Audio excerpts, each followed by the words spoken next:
اگر آپ کو سلیپ ایپنیا ڈائگنوز ہوا ہے تو آپ کو پتہ ہونا چاہیے کہ آپ کے پاس علاج کی کیا آپشنز ہیں۔ کچھ لوگوں کے حلق میں ٹونسلز بڑھے ہوئے ہوتے ہیں، خاص طور پہ بچوں کے۔ اگر وہ نکلوا دیے جائیں، اگر اس کی ضرورت ہو تو اس سے اکثر علاج ہو سکتا ہے۔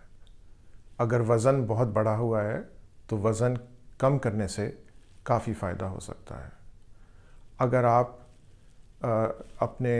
اگر آپ سیدھے سوتے ہیں تو اس کے بجائے 2-3 تکیے اگر رکھ کے سوئیں یا سائیڈ ویز سوئیں تو اس سے بھی فائدہ ہو سکتا ہے۔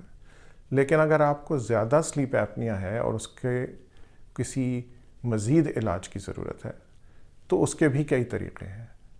ایک طریقہ ہے اس کا جس کو ہم کہتے ہیں سی پیپ مشین، جس کے CPAP۔